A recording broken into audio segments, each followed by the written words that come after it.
El significado del mal y su trascendencia. Saludos y bendiciones para todos mis amigos viejos y nuevos que están aquí. Y doy la bienvenida a todos aquellos que ya han hecho progresos en su intento de encontrar la verdad de su ser más íntimo y a todos los que no han dado todavía pasos activos. El que estén aquí significa una búsqueda consciente e inconsciente del significado real de su vida. Aunque esta conferencia es una secuela de la que dicté antes del receso del verano, también constituye un comienzo nuevo. Debe ser igualmente significativo trabajar con ella de aquí hacia atrás o de aquí hacia adelante. Los seres humanos se ven continuamente confrontados con el profundo problema de cómo manejar las fuerzas destructivas que residen dentro de ellos y de otros. El problema parece interminable, pues desde el comienzo de la existencia humana se han construido teorías y filosofías en torno a él. La búsqueda de ustedes siempre ha tenido que ver, directa o indirectamente, con este importante asunto. Todo el sufrimiento en realidad proviene exclusivamente de la propia destructividad, negatividad o mal, cualquiera que sea el nombre que le den. La gran dificultad a la que se enfrentan es que tratan de resolver este problema con el sistema de la dualidad. Conciben dos fuerzas opuestas, una constructiva opuesta a una destructiva, el bien versus el mal. En el momento en que se involucran en una dualidad, son incapaces de resolver el problema. Empiezan a negar, evadir y reprimir lo que haya de destructivo en ustedes. En consecuencia, son inconscientes en parte de su destructividad y totalmente incapaces de ver cómo se manifiesta. En otras palabras, se ven forzados a exteriorizar la destructividad indirectamente, con resultados muy dañinos. Así, la culpa se agrava porque el mal que esperaban eliminar solo aumenta cuando se le reprime y se le exterioriza indirectamente. En este enfoque dualista se escinden dentro de ustedes, pues rechazan toda una parte que es la fuente de la energía creativa esencial y potente, sin la cual nunca pueden ser humanos completos. Su sentido de conciencia se apaga a medida que reprimen la parte indeseable de ustedes. Mientras menos conscientes son, más débiles se vuelven y por lo tanto más confundidos y menos capaces de resolver este o cualquier otro problema. Desde luego, el patchwork se ocupa principalmente de enfrentar estas partes indeseables a fin de eliminar la ceguera autoimpuesta. Descubrirán una y otra vez que esta confrontación, en lugar de producirles la devastación que temen, despierta energía vital y los convierte en personas más integradas. Sin embargo, sigue existiendo para todos ustedes el problema de cómo lidiar con el material indeseable que empieza a manifestarse.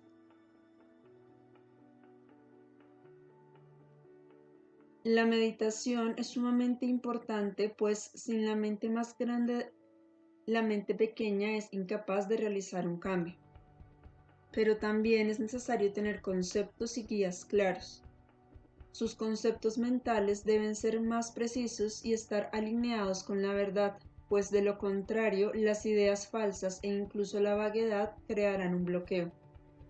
Si, por ejemplo, conciben que la inteligencia superior que habita en ustedes tiene el poder de hacer desaparecer las fuerzas destructivas, su meditación y petición de ayuda quedarán sin respuesta.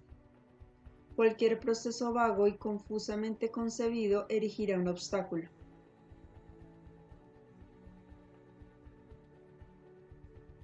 La mayor parte de las religiones se enfocan dualistamente la gran cuestión del mal y lo ven como una fuerza opuesta al bien.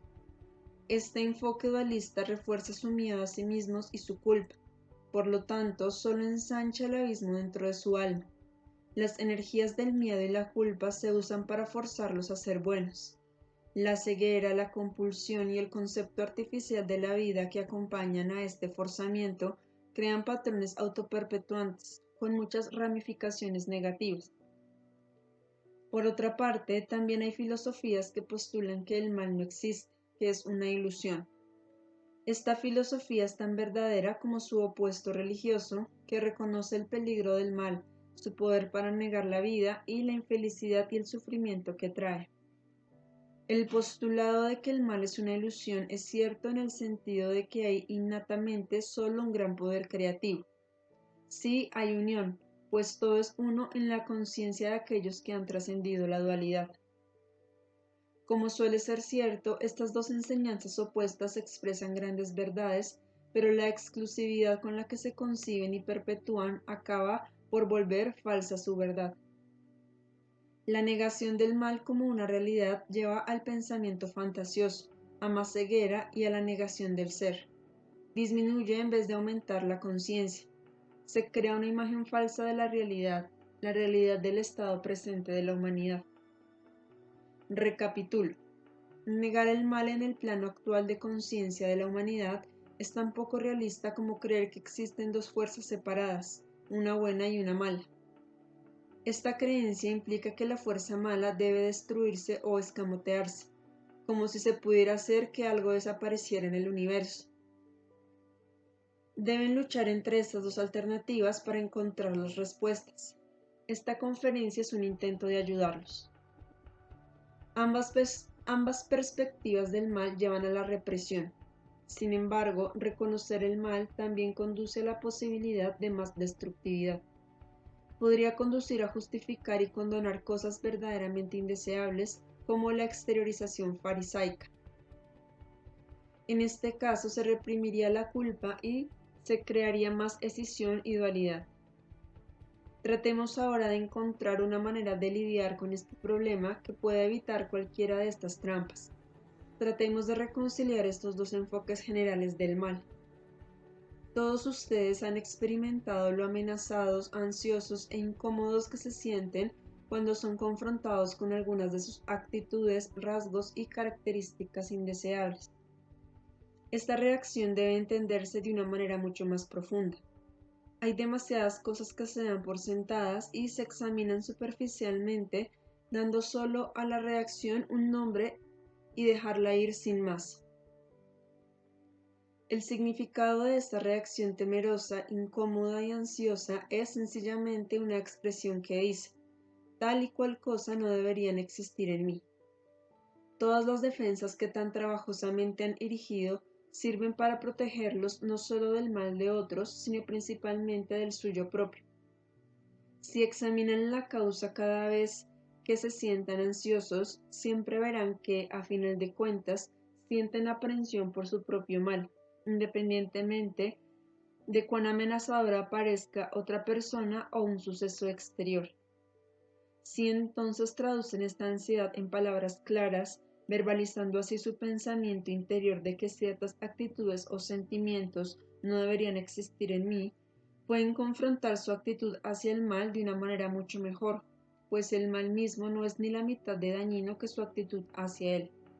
Volveremos a esto más tarde. De ahora en adelante, en lugar de evadir habitualmente lo que genera enfermedad emocional, problemas y sufrimiento, detecten su miedo y el pensamiento que hay detrás del miedo. Yo no debería ser así. Si este miedo se ignora, el problema empeora. Nuestro propósito en este camino es precisamente conocer y aceptar el mal. La palabra aceptación se ha usado mucho a falta de una mejor, pero el significado suele perderse detrás de la palabra, así que debemos prestar más atención a cómo se da esta aceptación. Solo cuando ocurre la aceptación de la manera correcta puede incorporarse el mal y reformarse en el sentido más verdadero de la palabra. Entonces pueden transformar una fuerza que se ha desviado. La mayoría de los seres humanos olvidan o ignoran por completo el hecho de que lo que es peor en ellos es en esencia un poder creativo sumamente deseable y un flujo y una energía universales. Solo cuando entiendan de verdad esto, amigos míos, aprenderán a lidiar con todos los aspectos de ustedes mismos. Casi todos los seres humanos, con poquísimas excepciones, lidian solo con una pequeña parte de sí mismos.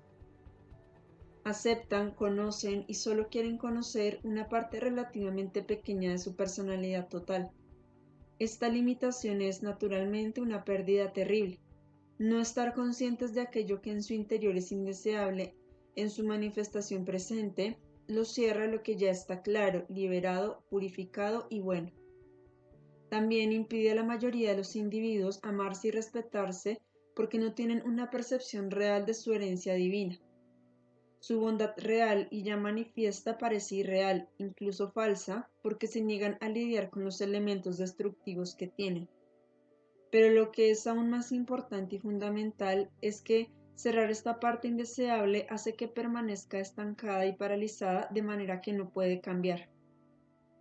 El precio de reconocer y aceptar el aspecto destructivo y malo del ser parece alto, pero en realidad no lo es. En comparación, el precio de negarlo es enorme. Pueden moverse a tientas, confundidos, hasta que encuentren la manera de aceptar sus impulsos y deseos destructivos sin condonarlos. Aceptarlos sin identificarse con ellos. Deben aprender a evaluar estos impulsos y deseos realistamente, sin caer en la trampa de la proyección, la autojustificación, la exoneración farisaica, mientras culpan a otros por una parte o por la otra, caen en la indulgencia, la negación, la represión y la evasión. Esta comprensión requiere una inspiración continua de las fuerzas superiores internas y de las peticiones deliberadas de ayuda para despertar y conservar la conciencia de estos aspectos destructivos y del método eficaz de manejarlos.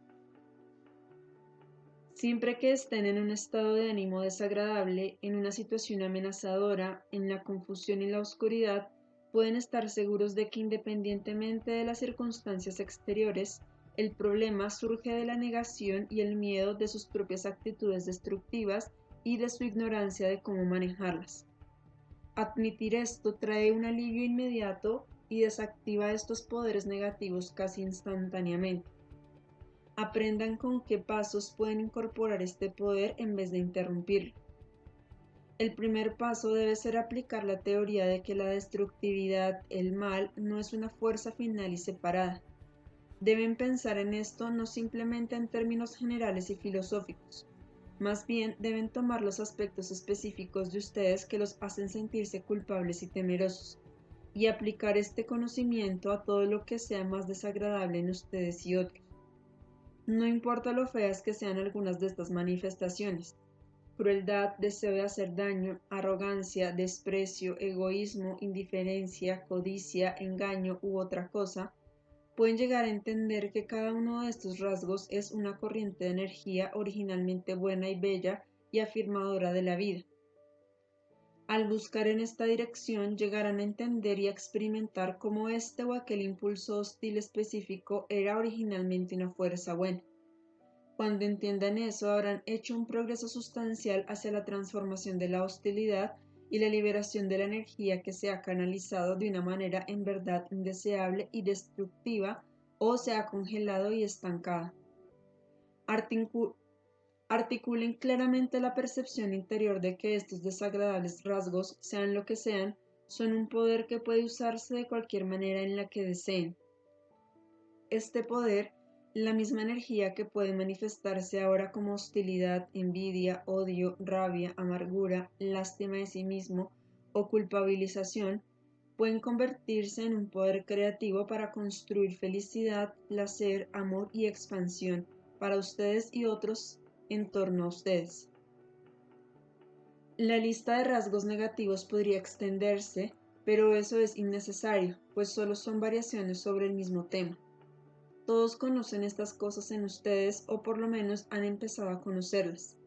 No obstante, después de todo este tiempo, todavía no es posible que cualquiera de ustedes entienda en verdad que lo que más les disgusta de ustedes es esencialmente un poder muy creativo y deseable. No les gusta porque no es deseable en la forma en que se manifiesta en este momento.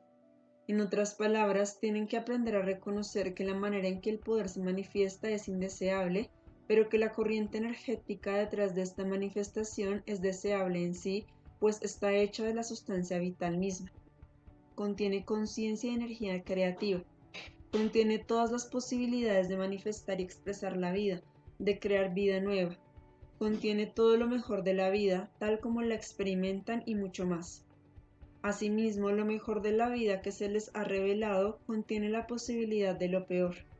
Si pueden concebir las posibilidades de todas las manifestaciones de la vida, porque la vida es un proceso continuamente fluido, en movimiento y continuo, nunca quedarán fijos en finalidades que crean error, confusión y dualidad.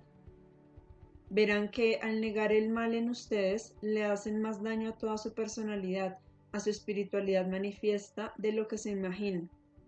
Al negarlo, inactivan una parte esencial de sus energías y sus fuerzas creadoras, de modo que se estancan. Después del estancamiento sigue la putrefacción. La materia se pudre cuando se estanca, cuando ya no puede moverse. Lo mismo pasa con la conciencia. Se pudre cuando se estanca. La vida es un proceso que fluye continuamente. Cuando se queda quieta, la muerte se manifiesta temporalmente. Como la vida es eterna, la muerte solo puede ser temporal.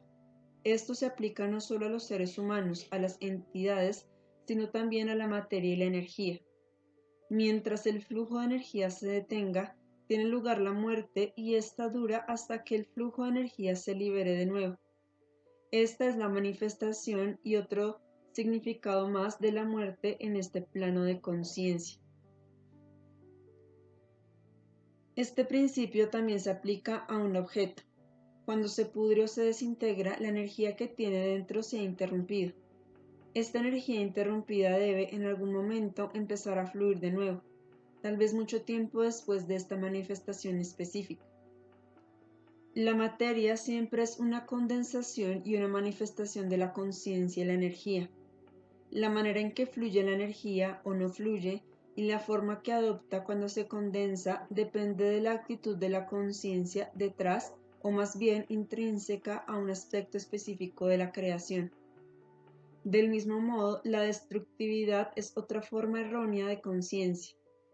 Debe conducir, ya sea por medio de la exteriorización y la expresión directa o indirecta a través de la negación, que es el estancamiento, a una negación de la vida. Por eso, algunas emociones supuestamente negativas son en realidad deseables. Por ejemplo, el enojo puede promover la vida y dirigirse contra la negación de esta. La negación del enojo se torna en hostilidad, crueldad, rencor, odio de sí mismo, culpa, confusión entre la culpabilización de otros y del ser, y es, por lo tanto, una corriente energética destructiva. La muerte se volverá superflua, se superará cuando la energía ya no esté estancada, cuando se le permita moverse. Esto puede suceder primero en el nivel de la mente, cuando se entiende que el mal es intrínsecamente un flujo de energía divina, momentáneamente distorsionado debido a determinadas ideas, conceptos y percepciones equivocadas. Así ya no se le rechaza en su esencia, sino que se le asimila. Esto es precisamente lo que les cuesta más trabajo hacer.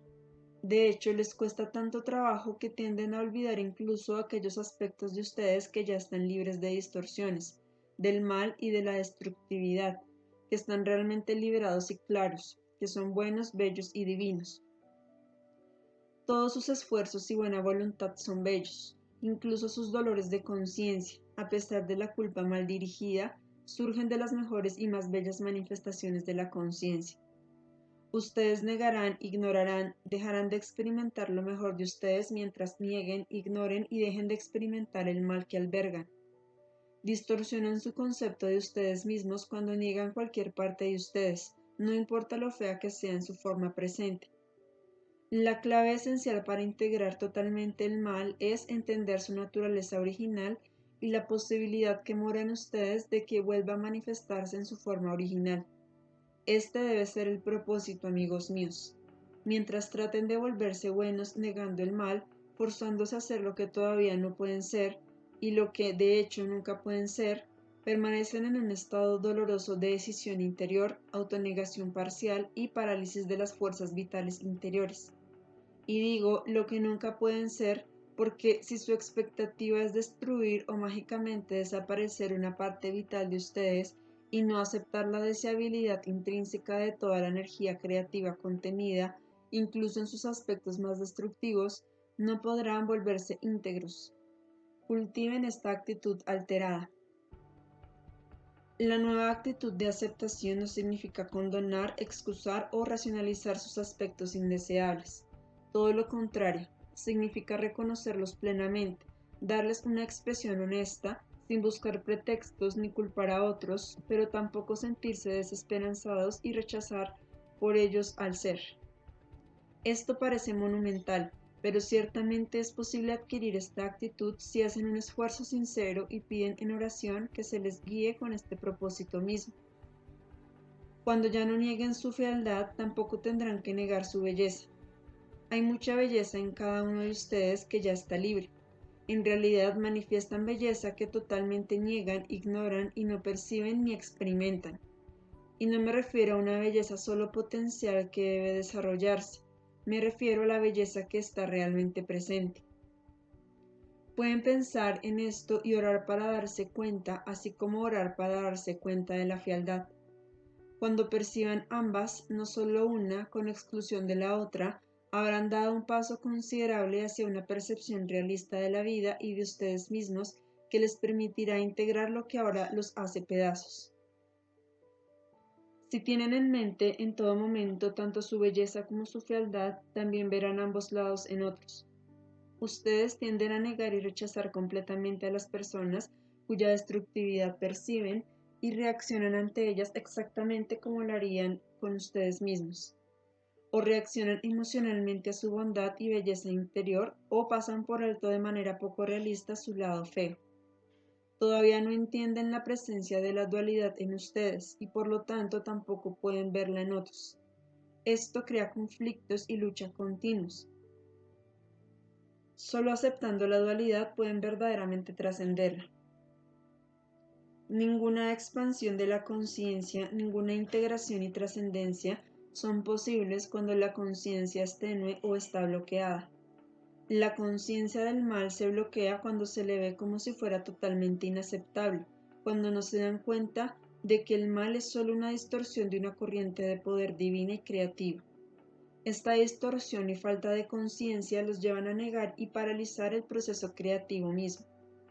De vez en cuando vuelvo a referirme a las principales fuentes de distorsión y destructividad: el voluntarismo, el orgullo y el miedo. A primera vista parecería extraño sostener que estos tres rasgos son más culpables del mal que los rasgos malos mismos, incluidos el resentimiento, la crueldad, la envidia, la hostilidad y el egoísmo. ¿Cómo pueden el orgullo, el voluntarismo o el miedo ser más destructivos que, por ejemplo, el odio? La respuesta a esa pregunta es muy sencilla. Las actitudes abiertamente destructivas nunca son el mal real. Si de verdad las reconocen, permanecen en el flujo.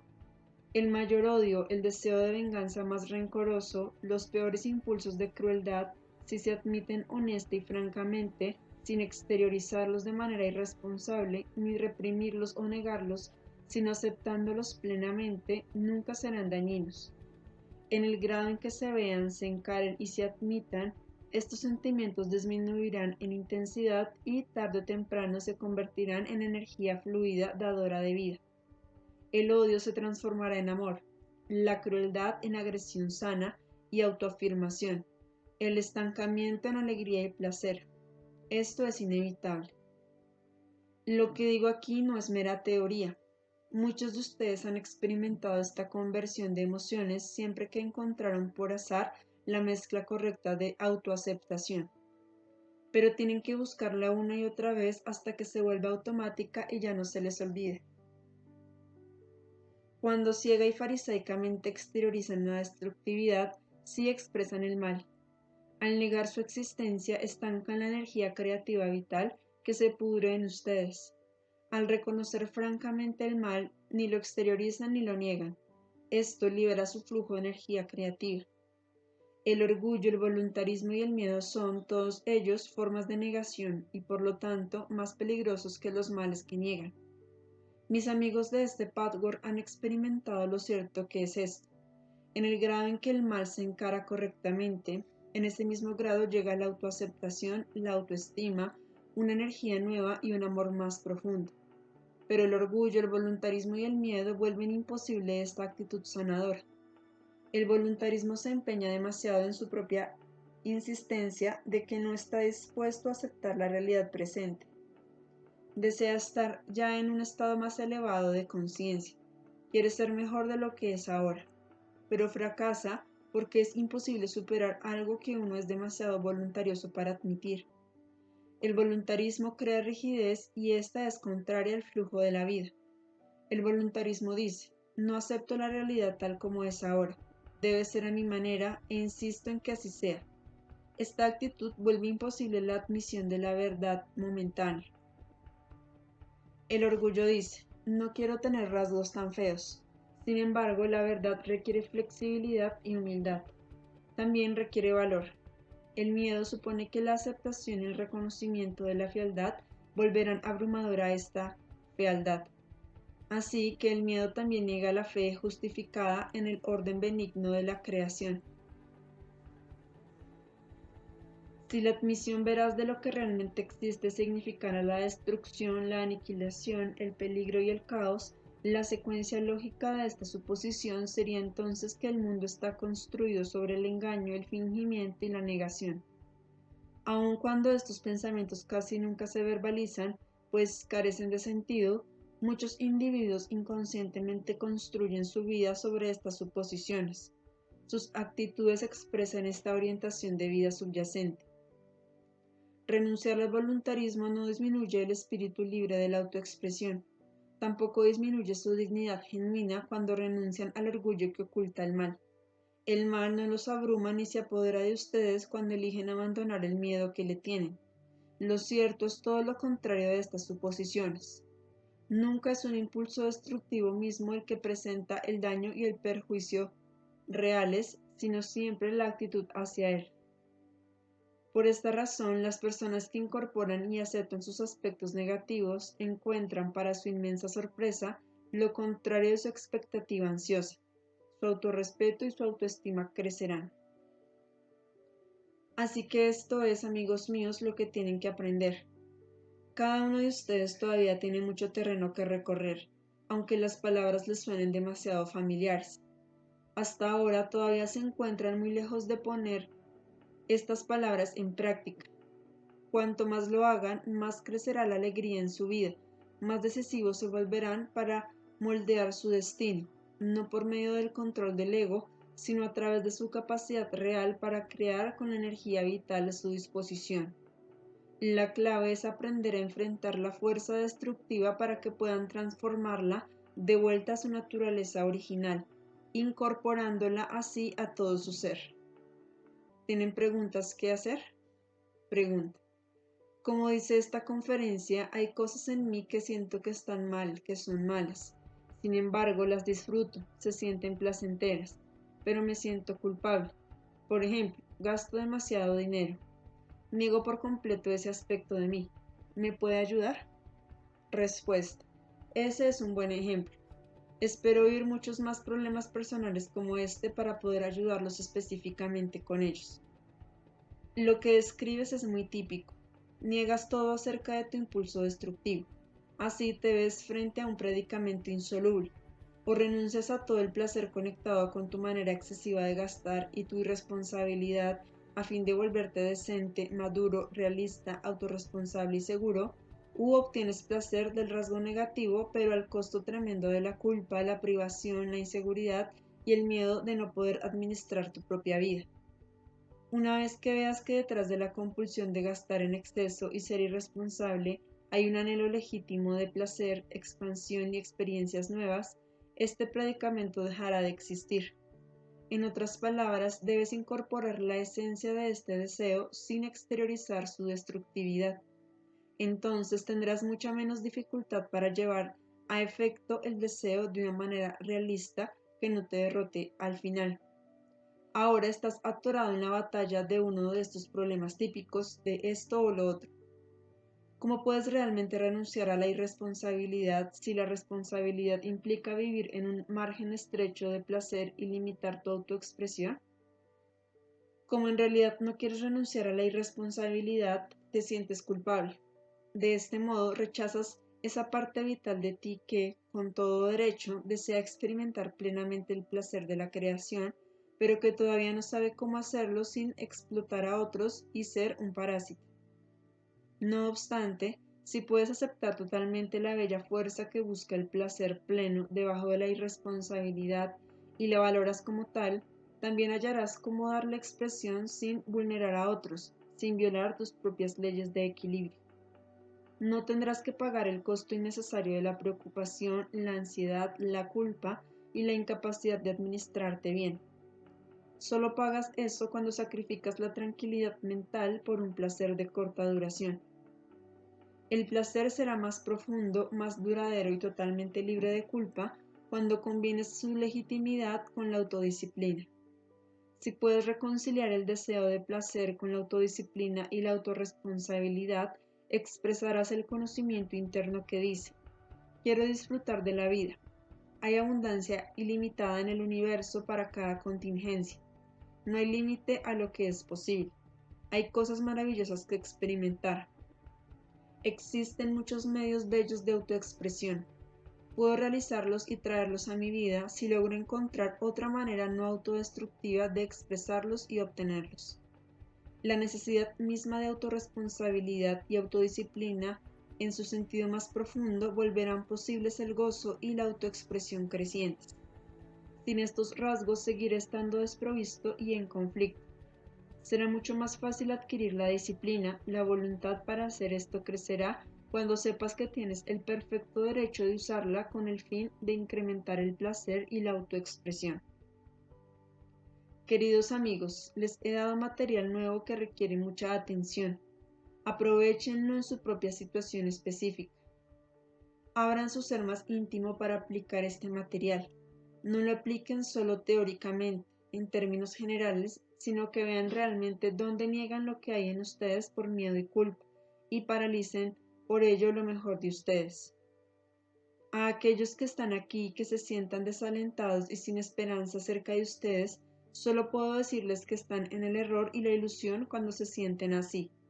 Dense cuenta de esto y pidan la verdad, que es que no hay motivo para la desesperanza y que los periodos difíciles solo necesitan entenderse y trabajarse para que se conviertan en escalones para abrir más su vida y llevar más luz y autoexpresión a ellos. Reciban amor y bendiciones, mis queridos amigos. Queden en paz.